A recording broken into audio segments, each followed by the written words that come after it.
Bien-aimés dans les Seigneurs, pour votre édification, croissance spirituelle et le salut de vos âmes, retrouvons-nous chaque mercredi à 16h30 pour le culte d'enseignement, vendredi à 17h juste pour le culte de délivrance.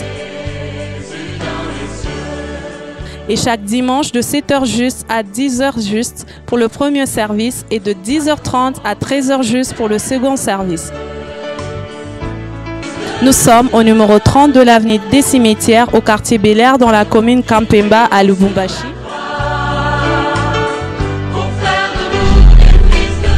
Cordial bienvenue à l'église Bread of Life Congo, paroisse mère, et que Dieu vous bénisse.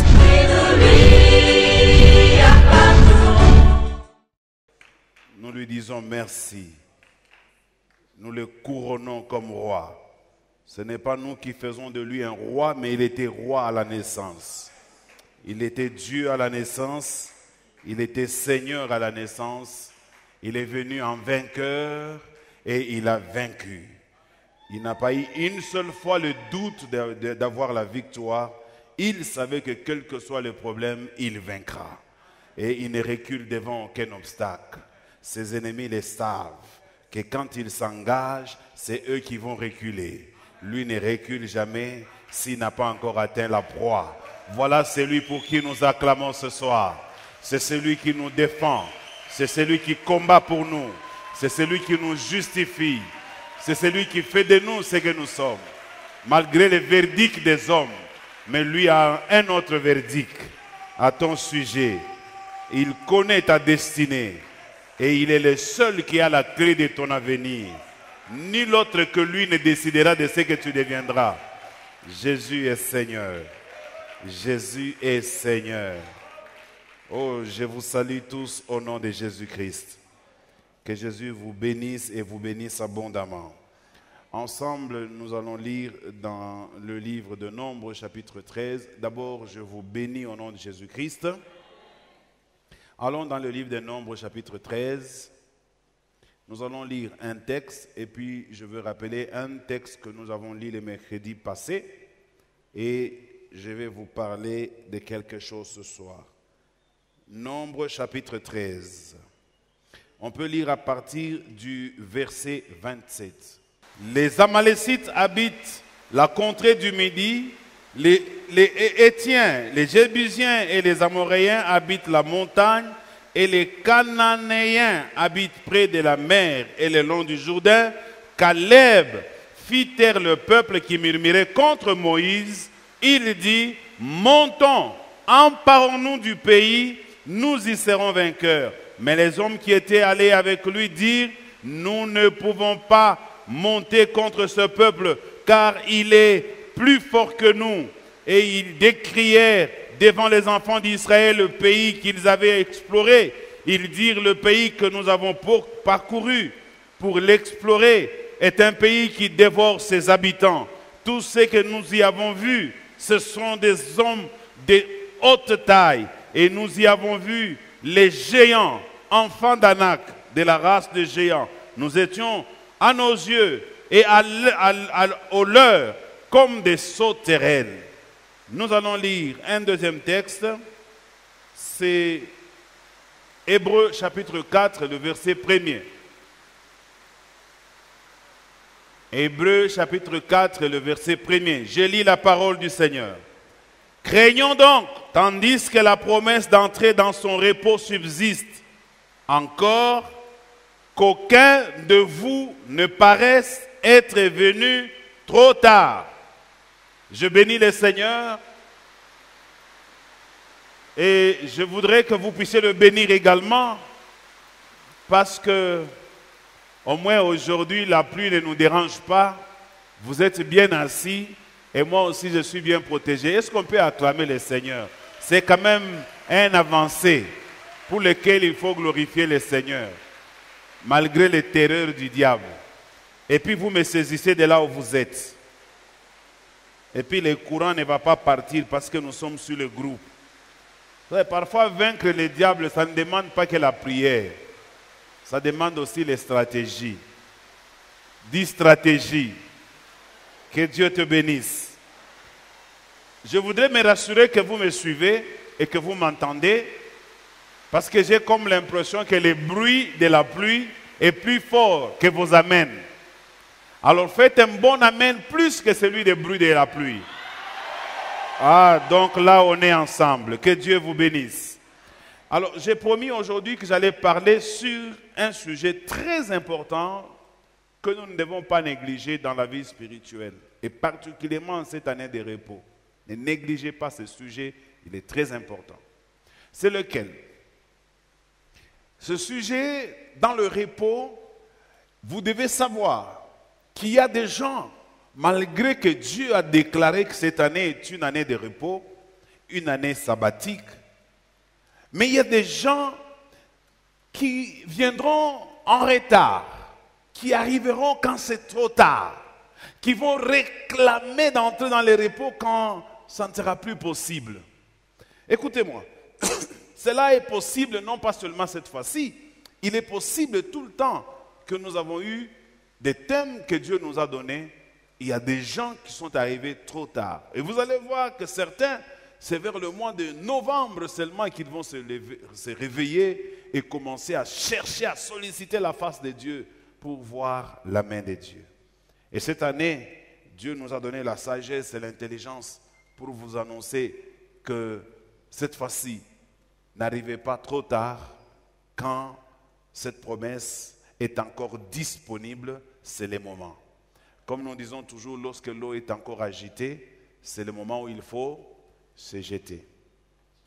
Donnez-moi un bon amen. L'homme qui avait 38 ans, lui, à chaque fois que l'eau était agitée, le temps que lui arrive, un autre était déjà tombé dans l'eau et lui attendait la prochaine fois. Il y a des gens qui sont comme ça à l'église. Ils attendent toujours la prochaine fois. Le jubilé est passé. Il dit, bon, moi c'est l'année qui vient. L'intemporalité est passée. Il dit que non, moi c'est maintenant les repos. Et vous risquez que les repos aussi passent. Et puis vous allez dire, Dieu n'est pas dans cette église. Dieu est dans cette église. Alors je vais vous donner quelques éléments que je trouve dans les premiers textes et dans le deuxième texte que nous avons lu pour que nous puissions, comme on dit en Swahili, comme kalamuki a shetani. Dis à ton voisin, kalamuki a shetani. C'est très important. Le diable, il ne nous lâchera jamais. Il sera toujours là pour nous faire la guerre. Il sera aussi là pour nous décourager, nous empêcher de témoigner de la bonté de Dieu. Ça, c'est son travail. Dieu ne peut même pas lui en empêcher. C'est ce qui est bizarre. Tu peux dire non, Seigneur, est-ce que tu ne peux pas empêcher au diable de me décourager? Dieu ne peut pas empêcher au diable de te décourager. C'est son travail. Tant qu'il est Satan, tant qu'il est dans son coin, il aura toujours la place dans ta vie pour venir te décourager. Il aura toujours des techniques qu'il va utiliser contre toi pour pouvoir t'empêcher d'entrer dans l'accomplissement des promesses de Dieu. C'est comme cela qu'il travaille. Et cette année, moi, je me suis dit, ensemble avec toute l'Église, nous devons dire non. Cette fois-ci, non. Cette fois-ci, je veux aussi voir, est-ce que c'est qu'on dit là à l'Église, que cette année est une année 2? Est-ce que c'est vraiment vrai? Est-ce que Dieu fait cela pour les gens? Alors je voudrais qu'il y ait quelqu'un qui aujourd'hui se dit, moi je veux expérimenter un peu cela. Je vous ai toujours dit que moi, ce qui m'a aidé dans ma vie spirituelle, j'étais à l'église, dans les bancs, j'écoutais les hommes de Dieu qui passaient, qui prêchaient. Ils disaient des choses. Je commençais à me dire, est-ce que tout ce qu'il dit là, c'est vrai? Il témoignait des bienfaits de Dieu. Je me disais, est-ce qu'il n'ajoute pas un peu dans ce qu'ils disent? Jusqu'à ce qu'un jour, j'ai dit à Dieu, je ferai un effort pour mettre en pratique tout ce qu'on me dira.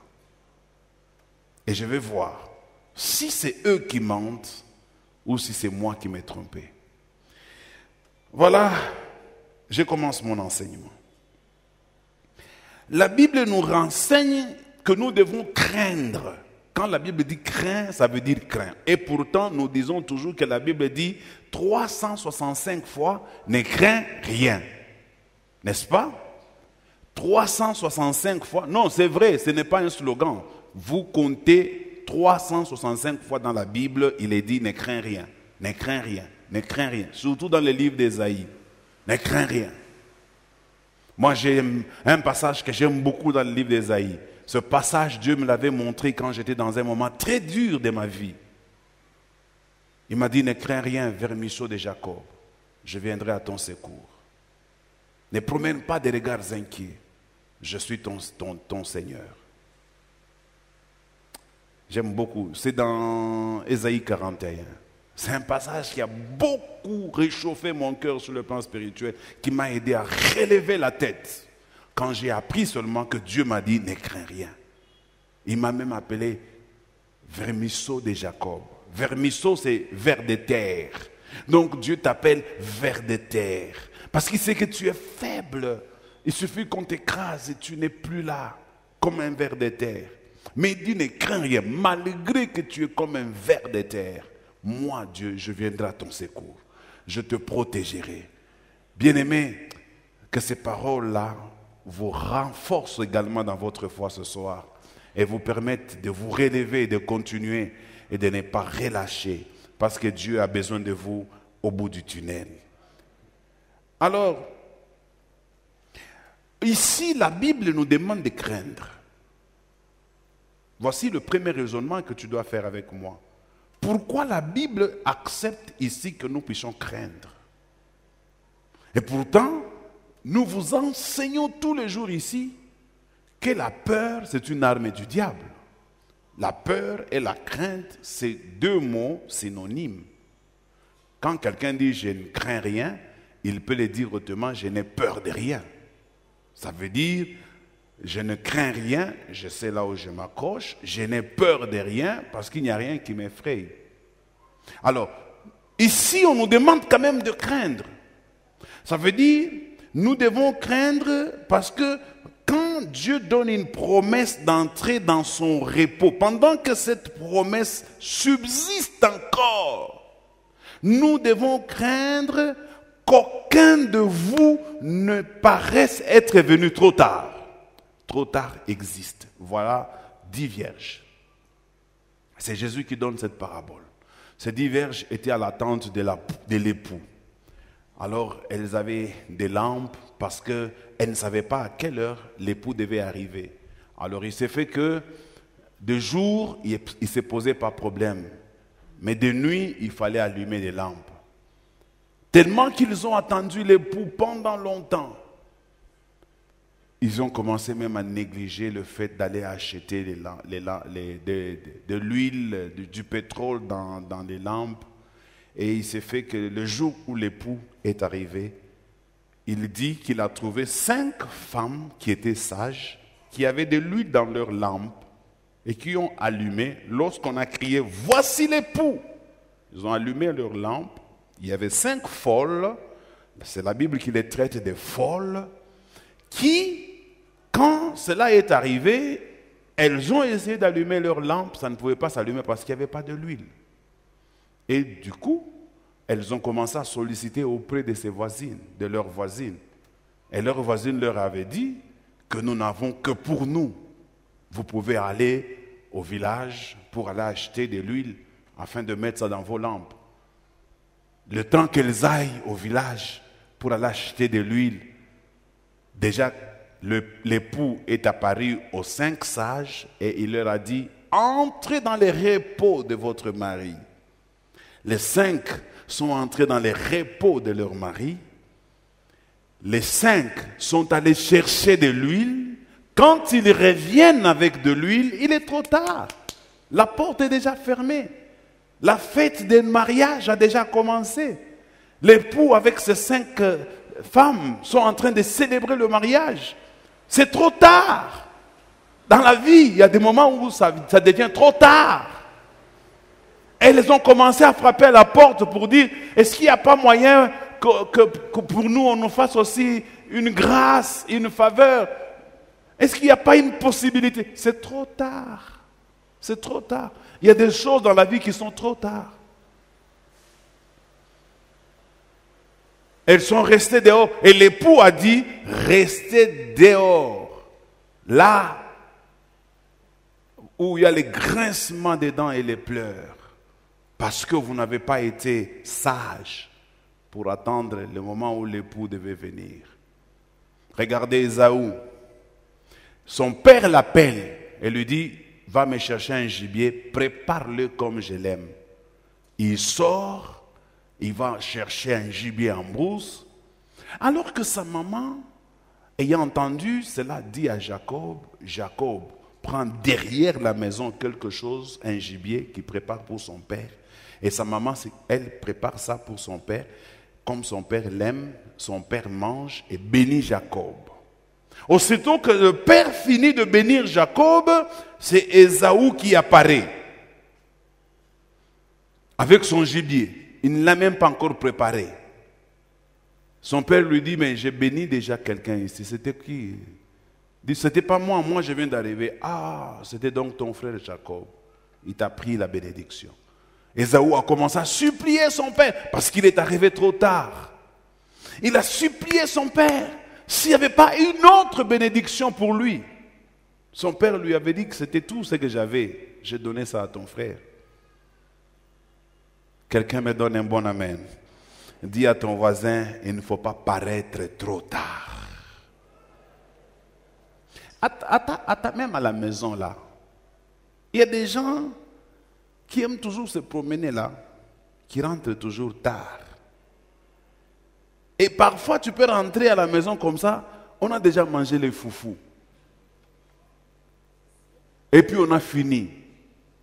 Oh non, mon anima. Bon, tu es arrivé en retard. C'est comme un papa qui avait donné un ordre dans sa maison. Il dit, désormais, celui qui arrive en retard, il n'a pas droit au foufou. Tout le monde doit être là avant 18h. On mange à 18h. Et il y avait un principe qu'on disait, Oula Anako, Anako. Et il est arrivé un jour que c'est lui-même qui était en retard.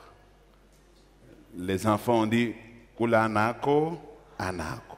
Papa a dit, cette loi ne s'applique pas sur moi. Gloire au Seigneur. Alors, ici, je voudrais parler de 2 points qui font que les gens arrivent en retard. 2 points. Ou que les gens arrivent quand c'est trop tard.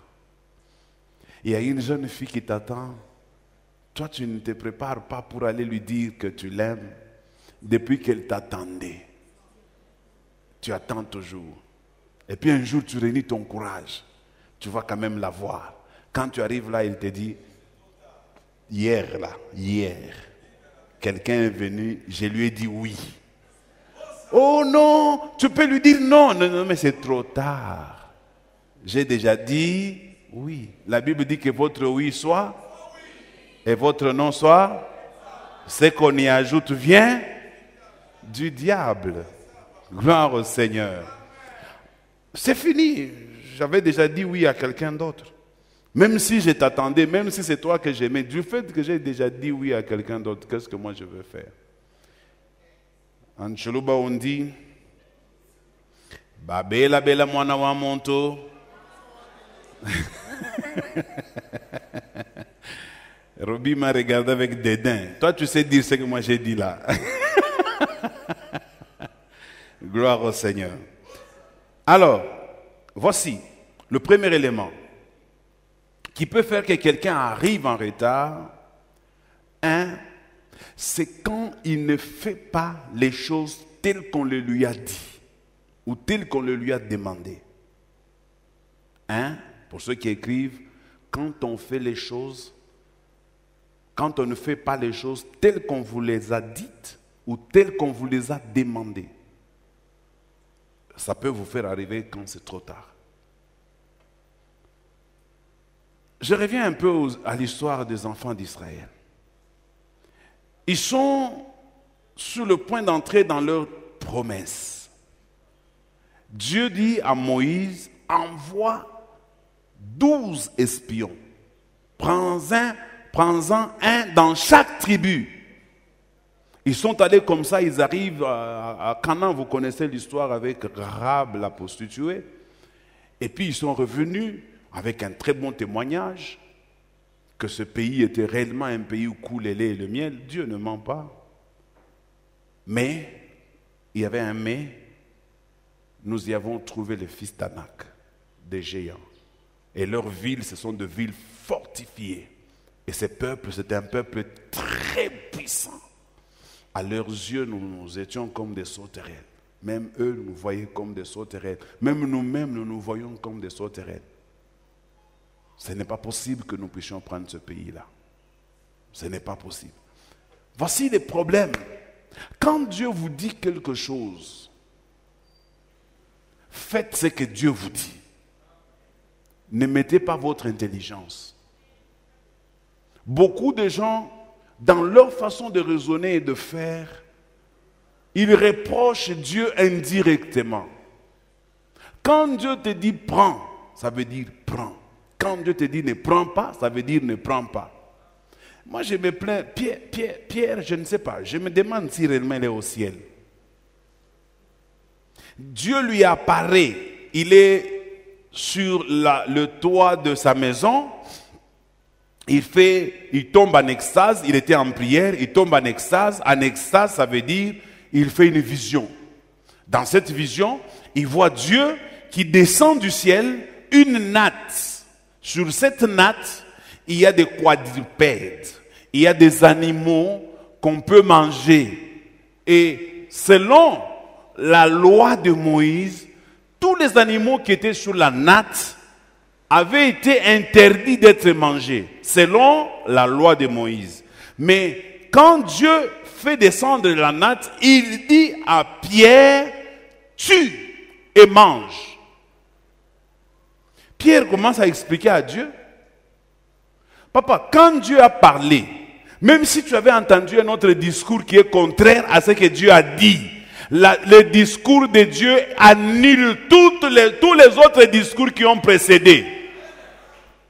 Même si moi, votre pasteur, je vous dis quelque chose, le seul qui peut contredire ce que je vous ai dit, c'est Dieu. Parce que je parle de sa part. Je suis en train de lire sa parole. Il peut arriver que je l'interprète mal. Il est le seul qui connaît cette parole et qui la connaît mieux que nous tous. C'est pour cela que nous qui vous prêchons, nous devons toujours prendre du temps pour lui demander à lui qui connaît sa parole, également lui qui avait vécu l'événement que nous voulons prêcher, qu'il puisse nous aider à comprendre des choses qui sont entre les lignes que nous ne pouvons pas lire quand nous voyons la Bible. Il dit à Pierre, tue et mange.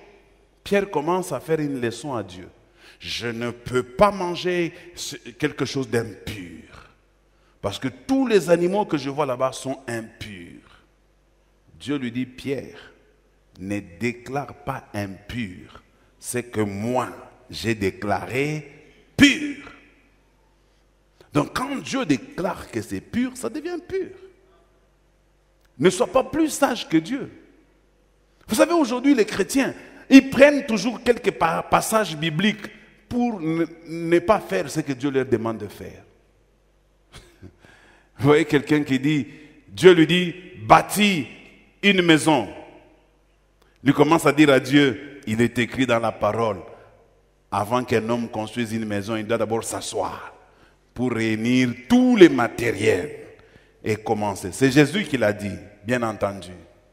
Mais dis, si c'est Dieu qui parle, même s'il n'y a pas matériel, lui voit les matériels, moi là où je ne vois aucun matériel, Dieu parle, moi ce que je dois faire c'est d'exécuter. Parce qu'il connaît, il voit tout, il voit ce que moi je ne vois pas. Alors s'il me dit, construis, moi je lui fais confiance. C'est lui. Je ne vais pas commencer à dire à Dieu, non, Jésus avait dit, si un homme veut construire, il doit d'abord s'asseoir et en s'asseyant, il doit d'abord faire le compte pour savoir s'il a les sables suffisants, les briques qu'on sort avant de commencer, des peurs qu'il ne commence quelque chose qui ne va pas achever. Ça, c'est les chrétiens. Voilà ce que nous sommes. Nous opposons à Dieu sa propre parole. Lorsque Dieu nous a dit quelque chose.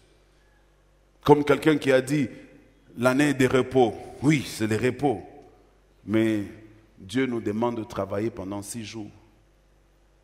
Frère, moi je ne connais pas. C'est vrai, Dieu l'a dit. Mais s'il dit que c'est l'année de repos, vous voulez que moi je fasse quoi? L'année de repos, ça reste l'année de repos. À celui qui comprendra, il vivra l'année de repos. Je vous dis que le repos dans le Seigneur existe bel et bien. Si vous n'avez jamais vécu ça, n'empêchez pas à ceux qui veulent expérimenter d'expérimenter.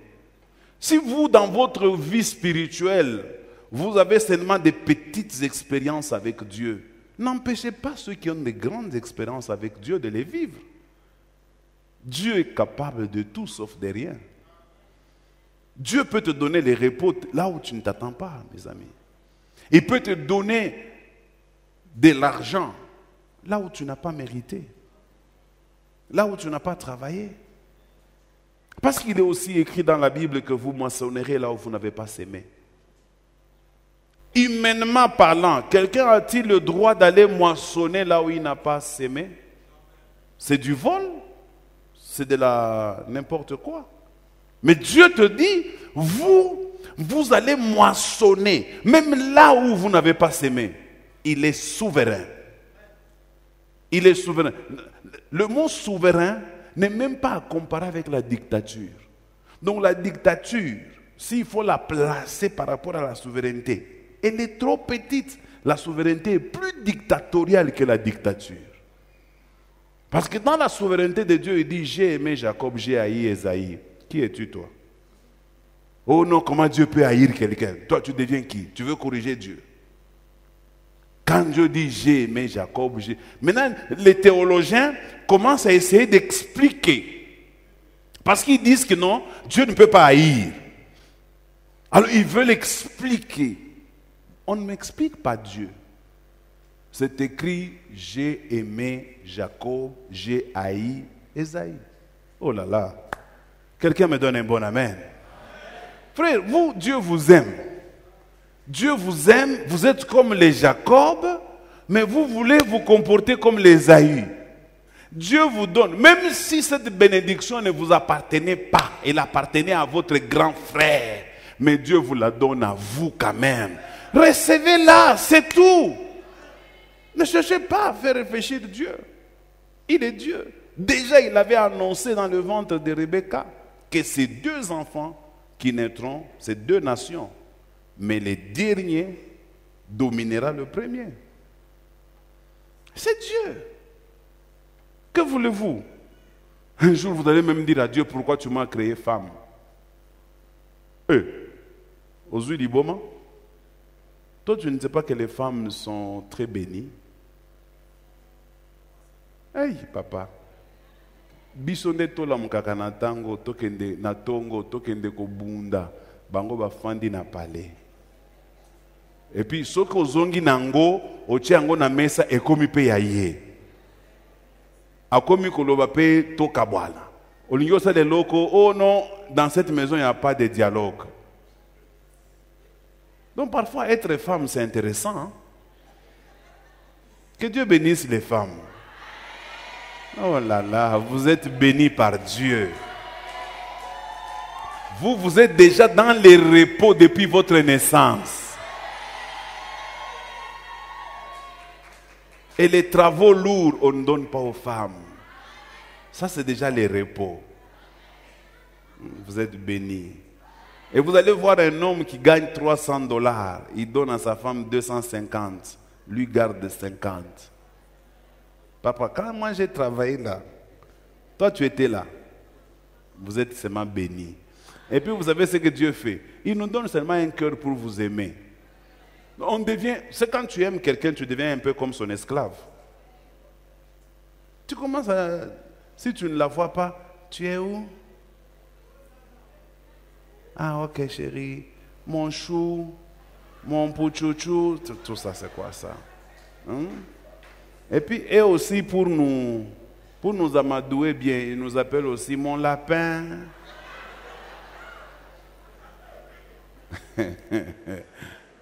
Aïe, aïe, aïe, aïe. Mais je n'ai jamais entendu une femme appeler son mari mon éléphant. Pourquoi vous donnez seulement des noms de petits oiseaux là? Hein? Vous voyez un papa comme moi, vous m'appelez un nom d'un oiseau. Mon pigeon. Que Dieu vous bénisse au nom de Jésus-Christ. Frère, il y a des gens qui gagnent la vie aussi facilement. Toi-même là, tu te poses beaucoup de questions. Moi, qu'est-ce que j'ai fait au bon Dieu? Mais eux, la vie coule d'elle-même. C'est vraiment possible. Mais ça peut aussi arriver pour toi, à condition que tu fasses exactement ce que Dieu te dit de faire. Regardez un exemple. Marie est avec Jésus à la fête de Canaan, de noces de Canaan. Ils arrivent là-bas, c'est Marie qui vient voir Jésus pour dire ils n'ont plus de vin. Jésus dit à Marie, oui, je sais, femme, qu'y a-t-il entre toi et moi? Mon heure n'est pas encore venue. Marie n'a pas discuté avec Jésus. Il va voir seulement les serviteurs de vin. Il dit, faites tout ce qu'il vous dira. Faites tout ce qu'il vous dira.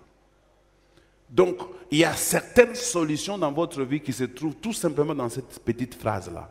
Faites ce qu'on vous dira. Et moi, je vous ai dit, je vous ai donné mon cas. Quand j'étais à l'église, fidèle dans les bancs, j'ai voulu expérimenter tout ce qu'on disait à l'église si c'était vrai. Et je m'attendais au bout d'un certain temps pour que je dise Dieu est un menteur parce que je les ai appliqués mot à mot. Je n'ai vu aucun résultat. Mais j'ai été confondu. Et j'ai compris que Dieu est fidèle, qu'il est dans sa parole. Ce qu'il dit, c'est ce qu'il fait. Et c'est pourquoi je dis toujours, tu n'es pas un homme pour mentir, ni un fils d'un homme pour te repentir. Ce que tu as dit, tu le feras. Ce que tu as déclaré, tu l'exécuteras. C'est après avoir expérimenté que Dieu n'est pas un homme. Il est sérieux. Faites seulement ce qu'il vous dit. Faites seulement ce qu'il vous dit. Et vous verrez que vous ne le regretterez jamais. Et cette année de repos est possible. Possible pour vous, possible pour moi. Cela est possible pour tout le monde.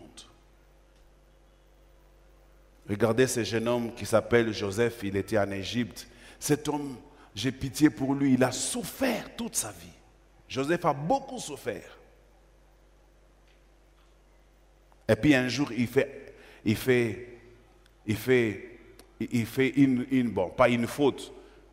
On lui colle une faute, il se retrouve en prison. Au lieu que sa souffrance s'arrête, sa souffrance ne fait qu'augmenter.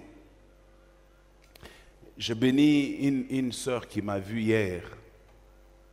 Je ne vais pas citer son nom, mais cette femme-là, c'est une jeune fille d'à peu près 30 ans. Elle m'a fait couler les larmes.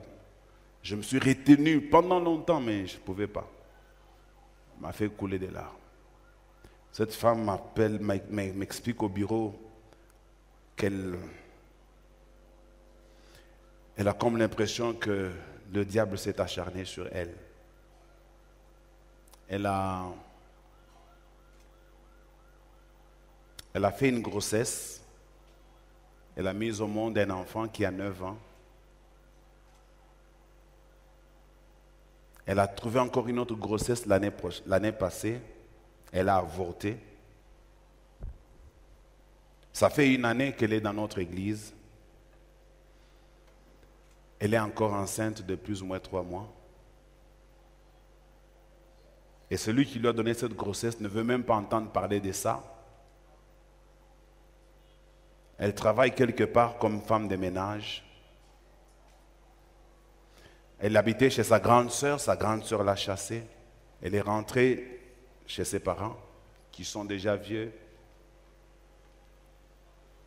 Elle est venue dans mon bureau en train de pleurer pour que je puisse prier pour elle, afin que Dieu puisse la faire entrer dans son repos. Parce qu'elle est fatiguée de cette vie-là.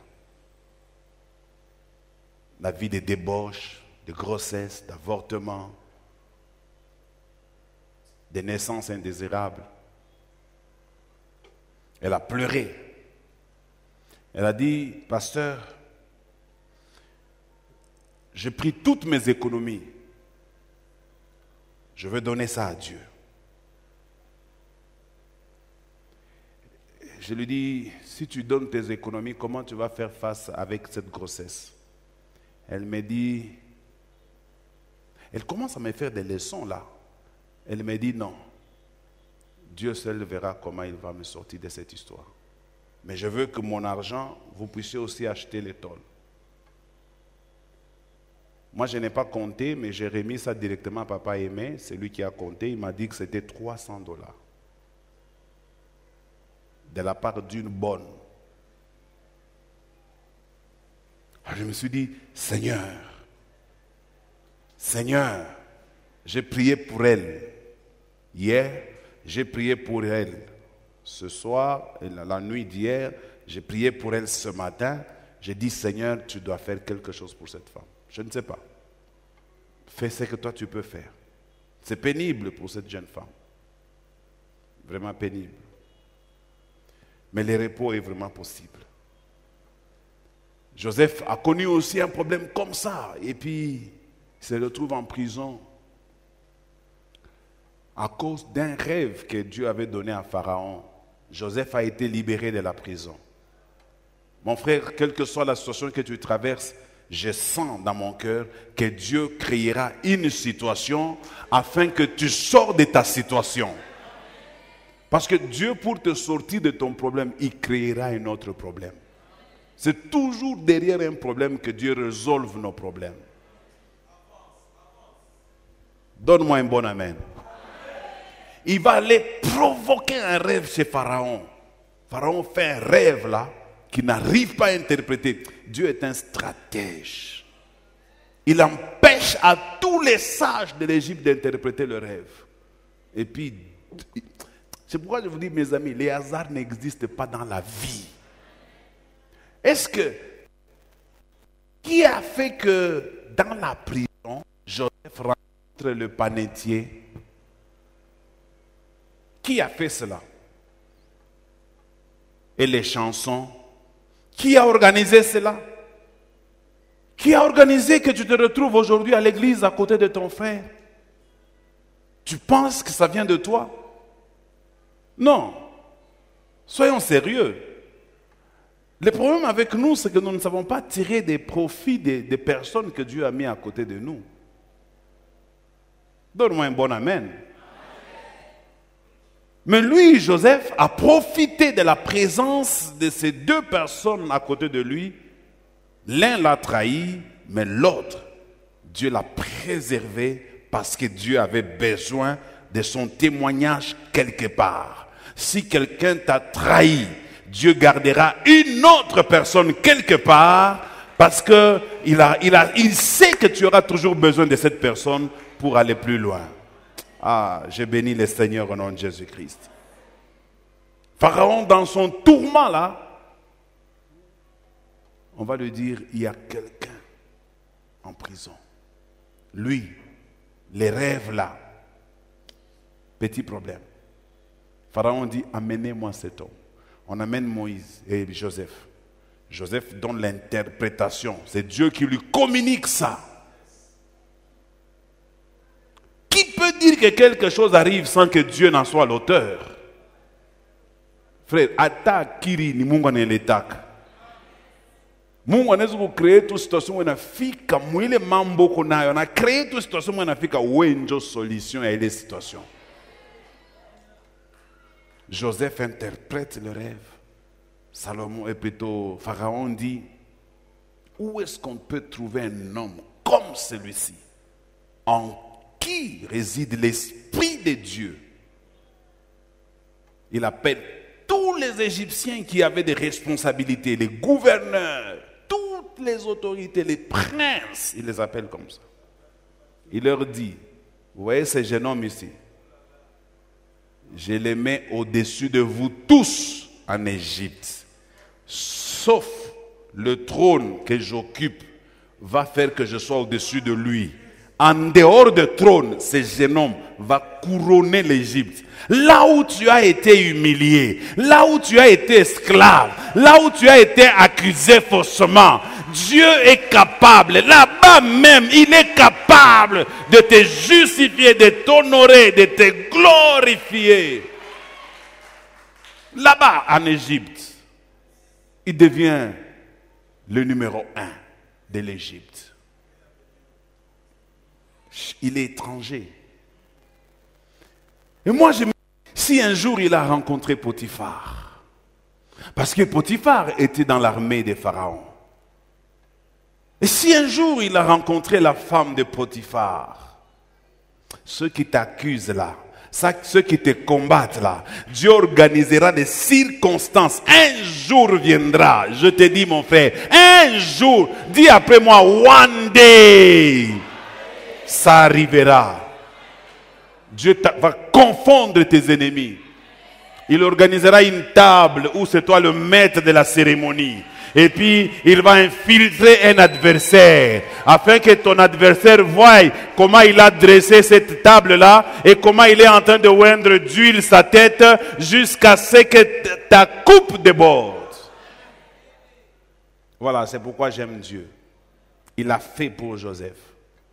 Écoutez ce que Pharaon va dire à tout l'Égypte. Faites tout ce qu'il vous dira. Le salut de l'Égypte était dans cette parole. Faites tout ce qu'il vous dira. Aujourd'hui, mes amis, écoutez bien mes messages depuis que j'ai commencé à parler. Saisissez ce qu'il faut saisir. Mettez en pratique ce qu'il faut mettre en pratique. Arrêtez ce qu'il faut arrêter. Et le repos sera possible dans votre vie. On n'arrivera même pas au mois de juin. D'ici là, vous allez entrer dans votre repos. D'ici là seulement, le repos est vraiment possible pour quelqu'un ce soir. Parce que moi, j'ai expérimenté ce que je dis. J'ai expérimenté le repos. Dans le mot « faites tout ce qu'il vous dira », il y a 3 mots que je vais ajouter, qui sont inclus là-dedans.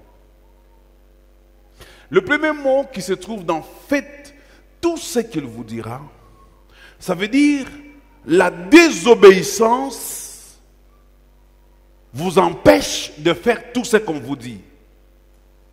Quand quelqu'un désobéit, il ne fera pas ce qu'on lui dit. Deuxièmement plutôt, toujours dans faites tout ce qu'on vous dit, il y a aussi l'incrédulité. L'incrédulité.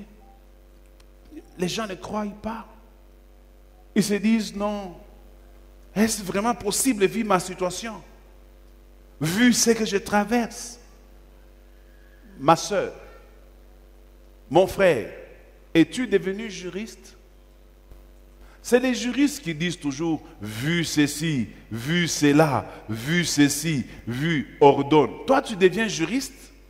Dieu n'a pas besoin de vu ceci, vu cela, ordonne. Dieu, quand il dit la chose, peu importe l'état dans lequel tu te trouves, peu importe la situation dans laquelle tu te trouves, ce qu'il te demande, fais tout ce qu'il te dit, c'est tout. Tout est possible à celui qui croit. Et rien n'est impossible à Dieu.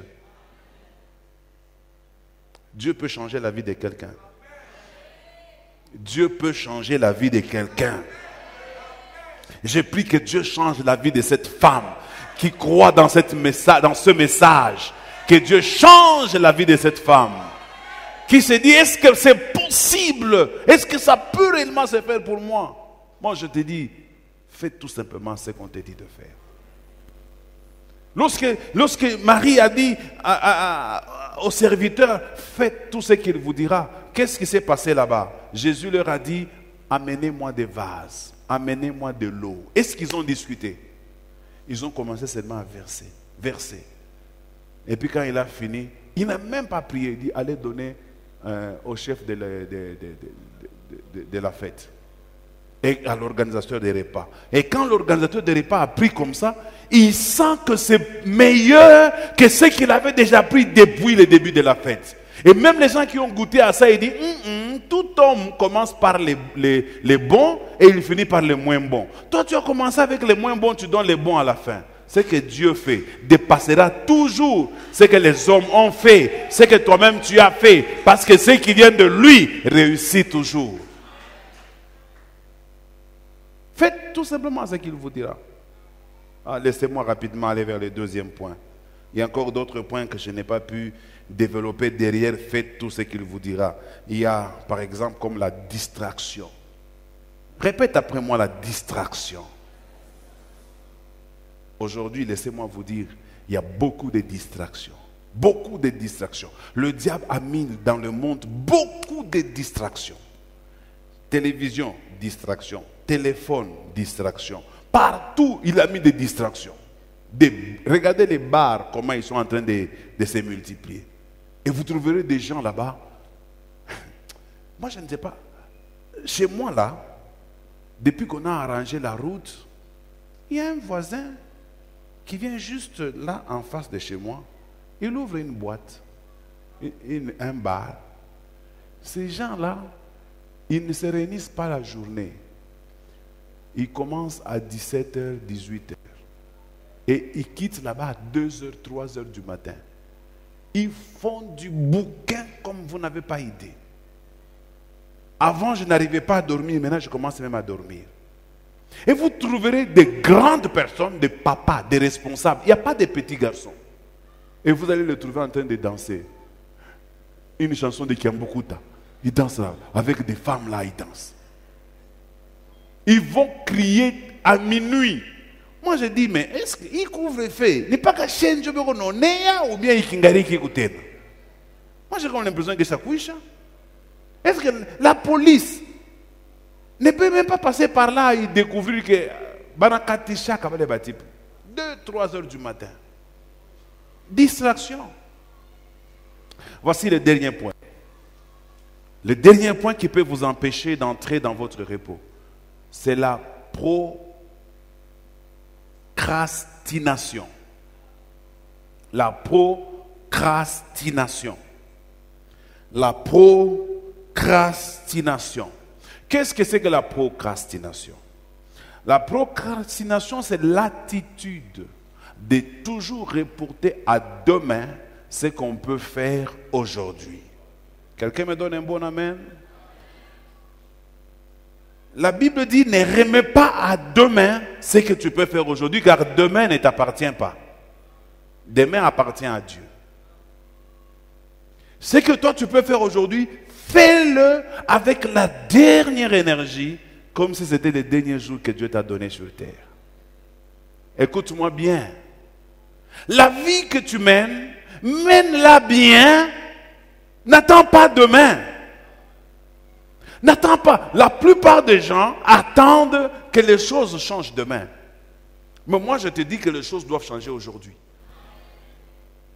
Le bonheur, ce n'est pas pour demain. Le bonheur, c'est pour aujourd'hui. Donne-moi un bon amen. Décide que les choses changent maintenant. Ne les remets pas à demain. On nous avait montré un petit sketch là. À l'époque où les gens devaient aller cultiver. Il y avait un comédien. Lui, il disait, quand ses amis allaient faire le chant, lui disait, non, Mourime, mi, tanziap, par ce magnifique coco, mais les autres sont en train de travailler. Lui ne faisait que parler. Et à la fin, les autres ont terminé leur chant, ils ont moissonné, et lui ne fait que parler. Ne remets pas à demain ce que tu peux faire aujourd'hui. Je vous ai donné l'exemple de la fille que tu aimais là, et tu es arrivé pendant que c'est trop tard. Parce que tu remettais toujours à demain ce que tu pouvais faire à l'occasion que tu avais. Si tu as l'occasion de dire un jour à quelqu'un merci, dis-lui pendant qu'il est vivant. Peut-être que demain tu n'auras pas l'occasion de lui dire merci. Tu n'as jamais eu l'occasion de donner de l'argent à quelqu'un qui était très cher. Tu te dis toujours je ferai, je ferai, je ferai. C'est ça la procrastination. Un jour arrivera, on t'apprendra que cette personne n'est plus. Ou que cette personne a voyagé. Ou que cette personne a maintenant beaucoup d'argent et elle n'aura plus besoin de ton argent. Il faut profiter au moment où Dieu te donne l'opportunité de te connecter dans la vie de certaines personnes. Donne-moi un bon amen. Vous savez, il y a des gens qui pensent que on a tout le temps devant nous. On a toute la vie devant nous. Moi, je vous dis que c'est faux. On n'a pas la vie devant nous. La vie, c'est celle que nous avons aujourd'hui. Vous apprenez toujours quelqu'un qui est décédé. Qu'est-ce qu'on dit? Et pourtant, pourquoi tu n'as déjà pas? Tu n'as pas de Bukari? Parle toi na toka tu. Nous allons regretter. Bien sana.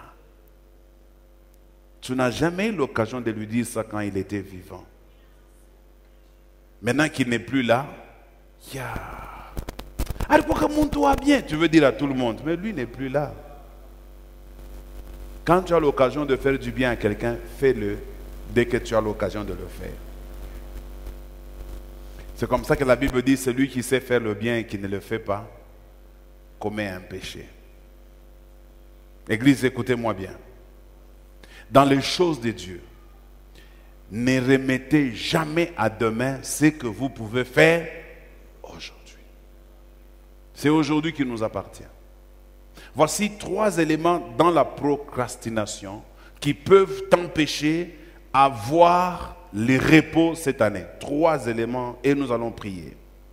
Le premier élément qui est dans la procrastination, c'est l'insouciance. L'insouciance.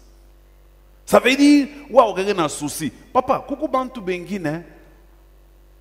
Est-ce qu'on a raconté mambo que ça n'y a beigné? Anatana un souci à maisha yake. Frère, maisha buyako. Auna na buluma.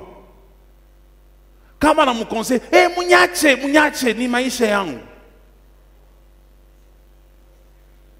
Tunajua shebu tsani maisha yako. Mais tuko na kukonseye juu chunge maisha yako bien. Munyache, kila mtu na maisha yake. Kila mtu na maisha yake. Ça c'est l'insouciance. On te reproche une chose, mais tu refais toujours la même chose. C'est l'insouciance. Comment tu veux dire qu'irresponsable? Qui ne connaît pas ici que la cigarette tue? Qui ne connaît pas que le chanvre abîme le cerveau? Qui ne connaît pas que la bière détruit? Qui ne connaît pas que l'impudicité est une abomination? Qui ne connaît pas que le vol est interdit? C'est mauvais. Parce que quand tu voles, tu fais du mal à quelqu'un. Qui ne connaît pas toutes ces choses? Mais nous les faisons toujours. Malgré qu'on nous les dit, nous le faisons toujours. Insouciance. Est-ce qu'il t'est déjà arrivé un jour que tu puisses avoir pitié de ta vie? De la vie que tu mènes? Que tu te dises un peu, Seigneur, pourquoi moi je mène cette vie? Avoir un peu de souci pour ça. Ça, c'est parce que tu ne sais pas apprécier le don que Dieu t'a donné. Quel est le don que Dieu t'a donné? Le plus grand de tous les dons, c'est la vie. Il faut savoir l'apprécier. Deuxième élément, c'est le sommeil. Il y a des gens qui sont tout simplement des paresseux. Ils n'aiment pas travailler. Ils aiment la facilité. La Bible dit un peu de croiser les bras, un peu de sommeil, et la pauvreté te surprendra. Quand il faut travailler, travaillez. Bien sûr, quand il faut se reposer, reposez-vous.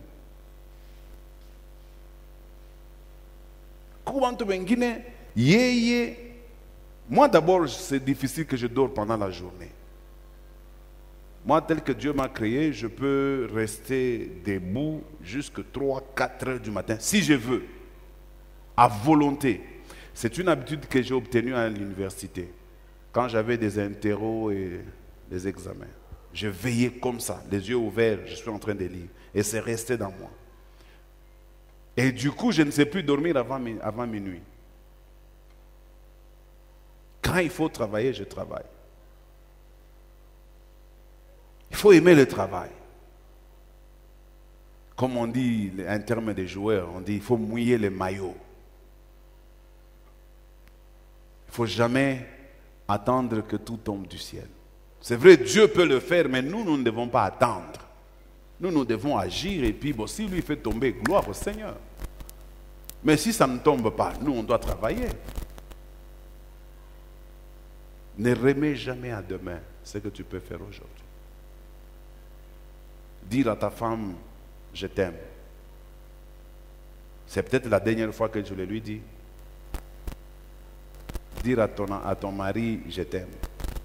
C'est peut-être aussi la dernière fois que je le lui dis. Venir dans ton église, dire, merci Seigneur de m'avoir donné cette église. C'est une grande chance que Dieu te donne de le faire. Danser pour Dieu. Ah, tutacheza, mucheze. Chez tutacheza. C'est maintenant qu'il faut danser pour Dieu. Adorer Dieu, c'est maintenant qu'il faut adorer Dieu. Servir Dieu avec l'argent. Non, c'est maintenant. Parce qu'il y aura un moment, je vous le dis. Un jour, papa Aimé disait, il disait ça il y a longtemps. Maintenant, il dit, le jour que l'église va grandir,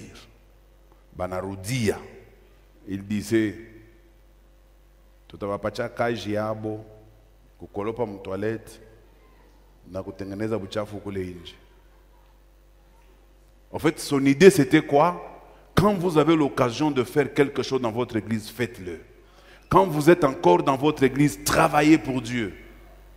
Ne venez pas quand c'est trop tard. Dès que ton aïcha tuka kai malata, ibini ne baki akuta kwa tena pression. Je vous le dis. Ni kiloko tunapata tunafanya, kiloko tunapata tunafanya. Parce que de tout ce qui nous reste à faire, il y a nguvu à part malata, ni ma fenêtre, na ma garde-fou. Njoo tu italomba makuta mingi. Mais ibini ma finissage, on va aller mollo. À ton apprécié, on a fait une course nanane. Lentement. Sasa we utatoyaka Mungu shukukani. Kanisa yo inaanza kuisha.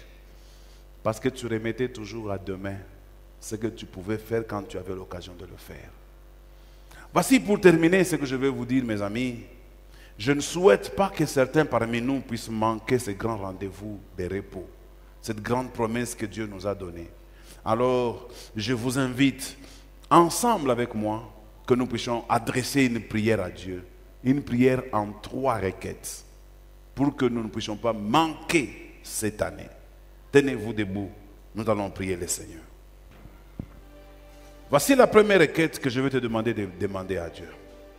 Dis à Dieu, Seigneur, enlève à moi toute paresse, toute idée de renvoyer à demain ce que je peux faire aujourd'hui. Enlève à moi toute distraction, toute négligence. Enlève à moi toutes ces choses-là. Parce que c'est maintenant que tu en as besoin. Commence à prier le Seigneur. Voici la deuxième requête. Cette première requête, continue à la faire même à la maison. Faisant un sujet de prière. Deuxième requête.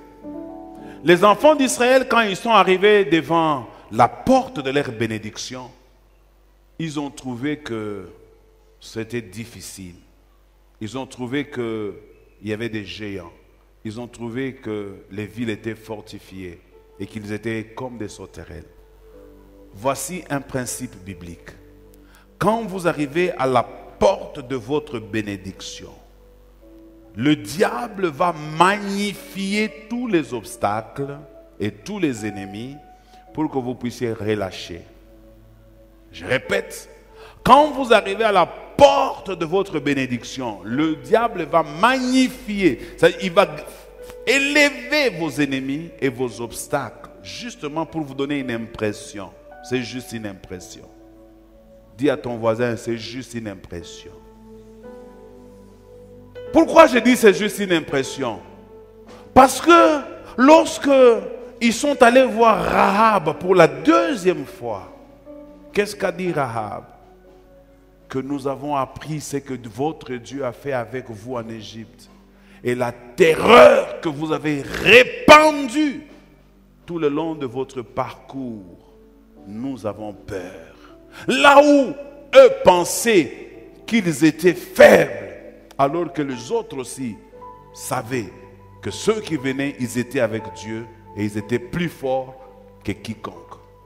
C'est comme ça que je dis toujours, pendant que tu vois tes ennemis grands, pendant que tu vois ton problème grand, ton problème aussi est en train de trembler parce que toi tu viens avec Dieu. Parce que toi, tu n'es pas seul dans ce combat. Alors je veux que tu dises à Dieu, Seigneur, tous les défis qui sont devant moi, tous les problèmes qui sont devant moi, apprends-moi à m'élever au-dessus de tous mes ennemis, au-dessus de tous mes problèmes. Que moi, je me vois géant et que mes défis, je les vois comme des sauterelles. Et non pas l'inverse. À cause de ça, ils ne sont pas entrés dans le repos. À cause de ça, ils ne sont pas entrés dans les repos. Parce qu'ils ont vu que les adversaires étaient grands et géants. Toi, tu dis aujourd'hui, donne-moi à voir mes ennemis, mes problèmes comme de petits. Et ça te poussera à avancer. Prie le Seigneur. Voici la dernière prière.